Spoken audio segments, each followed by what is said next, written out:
नमस्कार, मैं संकेत अवटे। एक ट्रेड चल रहा है अपना, दिखा देता हूं आपको। BTST मैंने कल होल्ड करा था। रीज़न क्या है, क्यों मैंने ये चीज़ करी थी, किस प्रकार से मैं ट्रेड करने वाला हूं, क्या हो रहा है, सब चीज़ें मैं बता दूंगा। जस्ट मार्केट को ओपन होने दो। मार्केट को ओपन होने की राह देख रहा हूं। जैसे ही मार्केट ओपन हो जाएगा हमें पता चलेगा कि किस डायरेक्शन में जा रहा है। एक्चुअली मेरा एक्सपेक्टेशन है कि मार्केट थोड़ा गैप अप खुले, इसीलिए मैंने कल BTST होल्ड करके रखा था। अगर आप डेली टाइम फ्रेम में इसे चेक करो तो आपको पता चलेगा कि मार्केट सीधा यहाँ से थोड़ा ऊपर जाने की कोशिश करेगा, आज ट्रैप करने की कोशिश करा, बिकॉज आज है फिन निफ्टी की एक्सपायरी। सो कल मेरा मानना था कि यही ट्रेंड लाइन ब्रेकआउट करके मार्केट गैप अप खुलेगा। देखो यहाँ पे दो चीजें हो सकती है। गैप अप खुलेगा, इसका मतलब क्या होता है, बहुत ज्यादा गैप अप खुलेगा, बहुत कम गैप अप, और थोड़ा गैप अप खुल सकता है। तो उस चीज में क्या होगा इसके बारे में हम क्लियर डिस्कशन करेंगे कि मैक्सिमम मार्केट यहाँ कहीं खुलता है तो ठीक है, यहीं रेजिस्टेंस लेके टाइम पास करके ब्रेकआउट दे सकता है, अदरवाइज यहाँ से रिवर्स आ सकता है। अगर मार्केट यहीं कहीं खुलता है तो सीधा गिरता है, तो यहाँ पे रुकने का कोई सेंस नहीं बनता, मतलब नहीं बनता। सो दैट मार्केट सीधा गिर सकता है। अगर सपोर्ट लेके यहाँ कुछ करामत करना चाहे तो ठीक है, अदरवाइज मुझे यहाँ पे नहीं रुकना है। जो कुछ 1 लाख, 1.25 लाख, 1.5 लाख के आसपास अपना प्रॉफिट बनेगा, 2 लाख के आसपास बनेगा, लेके निकल जाएंगे। अगर मार्केट यहाँ से सीधा ऊपर ग्रीन कैंडल बनाता है, अगर इस लाइन को तोड़ देता है, ये लाइन कल से बना रखी है हमने, एक बार आप वीडियो जाके देख लेना, इस लाइन को तोड़ देता है तो बल्ले बल्ले है, जबरदस्त प्रॉफिट मिलेगा अपने को। कैपिटल 50% से भी ज्यादा ग्रो होने के चांसेस है। जो हमने लगाया था उसके बेसिस पे मैं बात कर रहा हूं, इजीली उतना कैपिटल बढ़ सकता है। बट कंडीशन इज दैट कि यहां से मार्केट को ब्रेकआउट करके सीधा ऊपर जाना होगा। यहीं कहीं समवेयर अराउंड मार्केट ओपन हो रहा है, एग्जैक्ट अपने रेजिस्टेंस लाइन पे।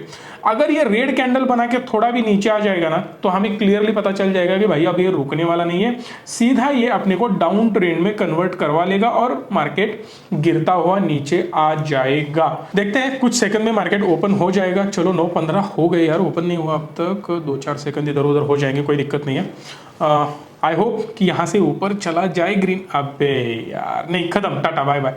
अब यहां पे रुकने का कोई सेंस नहीं बन रहा है। मुझे लग रहा है कि इसी लेवल से हमें निकल जाना चाहिए। समवेयर अराउंड 230 के आसपास निकल जाएंगे, 1 लाख के आसपास अपना प्रॉफिट बच जाएगा मुझे लग रहा है। देखते हैं, 1-2 मिनट और वेट करेंगे, ऊपर जाता है या नहीं जाता है। कम से कम देखो, एक मेरा सिंपल लॉजिक है कि अगर आपके पास बड़ी क्वांटिटी होल्ड है, अब किसी के लिए ये बड़ी होगी, किसी के लिए छोटी होगी, किसी के लिए एकदम नेग्लिजिबल होगी, बट एक चीज याद रखना, जो भी इन्वेस्टमेंट आपने करी है वो आपके लिए बड़ी क्वांटिटी हो गई, उसमें से कुछ क्वांटिटी कम करके आपको उसका वेट कम करना है। अगर आपको रॉकेट बहुत दूर तक उड़ाना है ना, सिंपल फंडा याद रखना कि आपको उसको हल्का बनाते हुए रखना है। अगर आप उसको हेवी बना के रखोगे तो डेफिनेटली फंस जाओगे। इसीलिए मैं थोड़ी 900 क्वांटिटी इसमें से कम कर रहा हूं। 900 क्वांटिटी कम करने के बाद मैं सोच रहा हूं, देखो यहाँ पे 900 क्वांटिटी अपनी निकल गई है 235 के ऊपर, सो 2700 क्वांटिटी अब बच गई है अपने पास। मुझे लग रहा है अब निकल जाना चाहिए यहाँ से। अगर 1-2 मिनट में इसने दिखा दिया हमें कि हम जलवा चेंज कर रहे हैं, सडनली मार्केट में अप मूव आ रहा है, आई डोंट थिंक सो कि अप मूव आएगा, बट ठीक है यार, थोड़ी तो रिस्क ले सकते हैं। अगर नसीब बढ़िया हुआ तो ठीक है, नसीब को भी आजमाना चाहिए, बट विथ कैलकुलेटेड रिस्क। अगर आपने प्रॉपर रिस्क मैनेजमेंट नहीं करी है तो नसीब पे भरोसे मत रहो, 100% पैसा गमा लोगे। चलो, और 900 क्वांटिटी कम कर रहा हूं मैं, यहां से थोड़ी क्वांटिटी और कम कर देते हैं। मुझे लग रहा है यार गड़बड़ होने वाली है। चलो ठीक है, 900 क्वांटिटी मैंने निकाल दी, 1800 क्वांटिटी बच गए, टोटल 3600 क्वांटिटी थी अपने पास। सो ओवरऑल अगर आप देखो तो 1,30,40,000 का प्रॉफिट दिख रहा है, बट ऑलरेडी 2 मिनट हो चुके हैं। मुझे लग रहा है नहीं हो पाएगा इससे, अब डाउट है मुझे। तो अगर थोड़ा भी नीचे आता है तो निकल जाते भाई, नहीं रुकना है मुझे अब, समझ रहे हो। बट एक होता है ना कि देखते हो जाएगा, चल जाएगा, वैसा कुछ होगा तो ठीक है, बट नहीं हो पाएगा। बची हुई क्वांटिटी में निकाल रहा हूँ, खत्म। 1,19,000 का प्रॉफिट हमने इसमें बुक कर लिया है। आई होप कि आपको मजा आया होगा। चार्ट देखते हैं, और एक लाइव ट्रेड अगर मैं आपके साथ कर सकता हूं तो कर दूंगा, क्योंकि ऑलरेडी एक हमने कोर्स लिया था 1000 रुपीज में, 999 रुपीज में, वहां पे एक मैंने स्ट्रैटेजी आपको सिखाई थी। उस स्ट्रैटेजी के हिसाब से अब मुझे लग रहा है मार्केट नीचे जाएगा। देखो, पैसा कमाया कॉल साइड में, अब यहाँ पे फिर से 900 क्वांटिटी में बुक कर रहा हूँ, और इसमें मुझे लग रहा है कि 900 क्वांटिटी ऐड करनी चाहिए, ऐड कर देते हैं। बट यहाँ पे सिंपल एक चीज याद रखना कि हमने क्लियरली आपको बोल रखा था कि जो स्ट्रैटेजी अभी यहाँ पे बन रही है ना, वो स्ट्रैटेजी के हिसाब से मार्केट गिर सकता है। 10-20 पॉइंट इजीली मिल जाएंगे। बहुत बड़े टारगेट्स और बहुत बड़े स्टॉप लॉसेस में नहीं लगाने वाला हूँ। आपको दिखाना है कि स्टॉप लॉसेस कैसे लगाए जाते हैं, इसीलिए मैं स्टॉप लॉस लगा रहा हूँ। आई डोंट थिंक सो कि यहाँ पे मुझे मेजर लॉस होगा या मार्केट ऊपर चला जाएगा। फिर भी सेफ्टी के लिए आपको दिखाना है, इसीलिए मैं जानबूझ के एक बार आपको स्टॉप लॉस लगा के दिखा देता हूँ। सो बाइंग हुआ है 244 को, मुझे लगता है 23-24 के आसपास लगा देंगे। मार्केट तो सही जा रहा है, देखो कोई दिक्कत नहीं है अपने को यहाँ से। सो मुझे लग रहा है एक स्टॉप लॉस लगा देते हैं हम समवेयर अराउंड 25 के आसपास। 25 और 26 में ट्रिगर हो जाएगा। ट्रिगर प्राइस का मतलब यही होता है कि वहां तक मार्केट आएगा, क्योंकि बैंक निफ्टी में ट्रिगर प्राइस अलग लगाने का बहुत ज़्यादा इंपॉर्टेंस है। और 900 क्वांटिटी ऐड कर देते हैं यहाँ पे और फिर मजे ले लेते हैं। जाने दो मार्केट को जहां जाना है। अब दूसरी 900 क्वांटिटी आपने ऐड कर दी, तो यहाँ पे भी 900 क्वांटिटी के लिए और एक एसएल आपको लगाना होगा। कहाँ पे एसएल लगाएंगे? सेम चीज 225 कर देंगे यहाँ पे, और आगे हम कर देंगे 226। दोनों चीजें हमने चेंज कर दी है। अब मार्केट में देखते हैं क्या होता है। स्टॉप लॉस तो मैंने लगा दिया। अब एक्चुअली मैं 225-26 तक रुकने वाला नहीं हूँ। जैसे ये 30 को टच कर लेगा, मैं मार्केट से निकल जाने वाला हूँ। इतना ज्यादा लॉस में नहीं लेने वाला, क्योंकि ऑलरेडी हमने डिसेंट प्रॉफिट कमाया है। अगर ये कुछ उल्टा सीधा करने लगता है, 50% कैंडल पे मैं निकल जाऊंगा, जो कि हमारी ऑलरेडी स्ट्रैटेजी है। अगर आपने कोर्स को किया होगा तो आपको पता होगा। बाय द वे वो कोर्स वापस नहीं होने वाला। बड़े कोर्स में ही वो सब चीजें इंक्लूडेड है। आइंदा ये कोर्स हम नहीं लेंगे। 2 बार हमने लिया था, बहुत सारे लोगों की रिक्वेस्ट आई थी कि और एक बार ले लो, इसीलिए हमने दूसरी बार लिया था। अब ये नहीं होगा। ये सेम स्ट्रैटेजी के हिसाब से ये इजीली इसका लो ब्रेक कर सकता है। जैसे ही लो ब्रेक करने की कोशिश करे या लो ब्रेक हो जाए, समवेयर अराउंड यहाँ पे हम निकल जाएंगे, जो कि हमें एक 25-30 हजार का प्रॉफिट इजीली दे सकता है। देखते हैं क्या होता है। आपके व्यूज भी बताया करो। मैक्सिमम हमने बता रखा है कि इसके हाई पे स्टॉप लॉस होना चाहिए, सेंटर में स्टॉप लॉस होना चाहिए। एक बार प्रॉफिट देख लेते क्या हो रहा है। बहुत बढ़िया चला गया है, बहुत अच्छे लेवल पर। अब यहाँ पे नया टारगेट हम नहीं लगा सकते। सो मुझे एसएल ऑर्डर को ही मॉडिफाई करना होगा। तो चलो मॉडिफाई करते हैं। 60-62 को ये ट्रेड कर रहा है। सो मुझे लगता है चलो 62 लगा देते, देखते अगर आ जाएगा तो आ जाएगा। दूसरी ऑर्डर भी मॉडिफाई करते, इसको लिमिट मुझे लग रहा है मार्केट पे ही निकाल देते, बट ठीक है मार्केट में नहीं निकालना चाहिए, क्योंकि बहुत ज़्यादा वोलेटिलिटी है। ऐसी वोलेटिलिटी में अगर मैं मार्केट में निकाल दूंगा ना, तो 5-7 पॉइंट पीछे चला जाएगा। ऑलरेडी हम स्कैल्पिंग कर रहे हैं, और उसमें भी ये 5-7 पॉइंट वगैरह करते बैठेंगे ना, तो बहुत ज़्यादा नुकसान हो सकता है। सो दैट वेट नहीं करेंगे। दोनों को निकाल दिया हमने।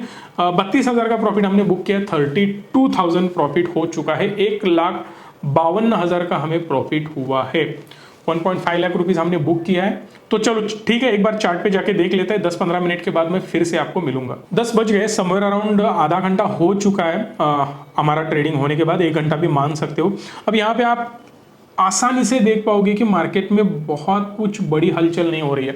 आज फिर निफ्टी की एक्सपायरी, इसीलिए टाइम पास करने का काम चल रहा था। ऑलरेडी मैंने आपको बोल रखा था कि एक गैप अप हो सकता है। गैप अप होने के बाद एक हम ट्राई करेंगे, बट भेड़ चाल में मैं बिल्कुल नहीं जाता, क्योंकि यहाँ पे देखो बहुत सारे लोगों को यही लग रहा होगा कि मार्केट सीधा नीचे आ रहा है और मार्केट नीचे जाएगा, इसलिए कल लोगों ने पुट होल्ड कर रखा होगा।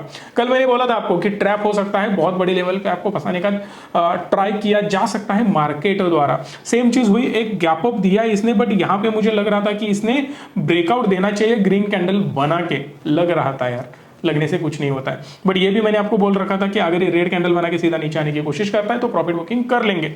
अगर ये यहां तक चला जाता ना, बहुत तगड़ा प्रॉफिट हो जाता। बट ठीक है, कोई दिक्कत नहीं है। एज पर आवर स्ट्रेटेजी हमने यहाँ पे डिस्कस करा था। दूसरा ट्रेड हमने ये किया था कि सिंपली मार्केट मैक्सिमम यहां तक जाने की कोशिश कर सकता है, तो इसने कर भी लिया था, क्योंकि इसका इजीली लो ब्रेक करके मार्केट को नीचे जाना था। वो सेम चीज हुई। आप बोलोगे कि यहां तक आपने क्यों वेट नहीं किया, ये नहीं किया, वो नहीं किया। वो मुझे नहीं करना था। मैं करता हूं स्कैल्पिंग। स्कैल्पिंग का ट्रेड स्कैल्पिंग के हिसाब से होता है, बीटीएसटी का ट्रेड बीटीएसटी के हिसाब से होता है। मैंने ऑलरेडी आपको बोल रखा है कि अगर मार्केट ने ब्रेकआउट दिया होता तो मैं इजीली होल्ड करता। मैं हर बार आपको बोलता हूं, प्रॉफिट होल्ड करना सीखो, लॉसेस एग्जिट करना सीखो। बट इस केस में स्कैल्पिंग में दोनों भी टाइम पे अर्ली होना चाहिए। बीटीएसटी में सेम चीज मैं वेट कर सकता था, क्योंकि मेरे पास टाइम था। यहां से जितना ब्रेकआउट दे, जितना ऊपर जा सकता था जाने दो। कम से कम अगर ये यहां तक चला जाता तो मैं फिर मेरा एसएल यहां पे ट्रेल कर देता। 2-2.5 लाख मेरे कहीं नहीं जाते। फिर यहां पे मुझे 3-3.5 लाख दिखाई देता, या यहां पे 3.5 लाख दिखाई देता, फिर मैं इसको एग्जिट कर देता। बट हुआ नहीं, मिला नहीं। सो ख्याली पुलाव पकाने से बढ़िया है कि रियलिस्टिक काम करो। अब बेमतलब यहां तक मैं होल्ड कर देता ना, अरे चलो जाएगा ऊपर, ये सपोर्ट जोन है, यहाँ पे सपोर्ट ले लेगा, फिर मार्केट ऊपर चला जाएगा, ओवरऑल मार्केट बुलिश है, इन अजम्पशंस में नहीं पड़ना है, क्योंकि बहुत तगड़ा रेजिस्टेंस है। इसको अगर ये सुबह ही होल्ड नहीं कर पाएगा ना, इसमें कुछ नहीं हो पाएगा। ये सिर्फ दिमाग में पहले से मैंने ठान रखा था। उसके अगली बारी यहां से मार्केट रेजिस्टेंस लेगा, यहां से सीधा ब्रेकआउट देके ऊपर जाना इतना आसान नहीं है, बट आज है एक्सपायरी, कुछ भी हो सकता है। सो मैंने क्या किया, दूसरा और एक ट्रेड इसके ब्रेकडाउन पे किया, जो अपनी स्ट्रैटेजी थी यहाँ पे स्टॉप लॉस लगाने की, but I don't think so कि मुझे यहाँ पे स्टॉप लॉस लगाना था। मैंने स्टॉप लॉस समवेयर अराउंड यहीं पे लगा के 50% 60% कैंडल के बीच में ही मुझे निकल जाना था। सो मैंने एक छोटा स्टॉप लॉस लगा के काम किया और यहाँ पे 30-35 हजार हमने कमा लिए, जो कि आपने लाइव देखा भी होगा थोड़ी देर पहले ही। अगर आपको ऐसे वीडियोस से कुछ सीखने मिल रहा होगा तो प्लीज सपोर्ट किया करो, क्योंकि ऐसे वीडियोस में टाइम टू टाइम आपके लिए लेके आऊंगा। फ्री ऑफ कॉस्ट जितना नॉलेज मैं आपको दे पाऊं उतना देने की मैं कोशिश करूंगा, बट सिर्फ एक कंडीशन है यार, आपकी मुझे बहुत ज्यादा सपोर्ट की जरूरत है। अगर ये चैनल बहुत अच्छी तरह से ग्रो करता है तभी हम इसे कंटिन्यू करने वाले हैं, रेगुलरली मैं पोस्ट करता रहूंगा। सो मैक्सिमम लाइक करो, मैक्सिमम लोगों तक शेयर करो, ताकि आपको पता चले लाइव ट्रेड कैसे किया जाता है, किस प्रकार से बाइंग सेलिंग कहां पे करना होता है, रिस्क मैनेजमेंट कैसी करनी होती है। क्योंकि यहां पे मैंने सीधा आपको बता दिया था जैसे ही ट्रेड चालू हुआ कि बहुत ज्यादा रुकना मतलब खतरे की घंटी हो सकती है। रुकेंगे कब? ब्रेकआउट के बाद। झुकेंगे कब? ब्रेकडाउन के बाद। झुकना मतलब एग्जिट कर लेना। अगर मैं यहीं पे चौड़ा बन के बैठ जाता ना, अरे नहीं जाएगा नहीं होता है, लॉस लेके ही आप मानते हैं। इसका मतलब यही है, मार्केट को प्रॉपर एनालाइज करना सीखो। अगर मेरी जरूरत पड़े, कोई भी आपको हेल्प चाहिए, कुछ भी चीज सीखनी है, प्लीज कमेंट कर बताना। ये भी सारी चीजें मैं ऐड करते रहूंगा इस वीडियो के सीरीज में। लाइक शेयर और चैनल को सब्सक्राइब हक से करना। धन्यवाद। Stay tuned and stay positive.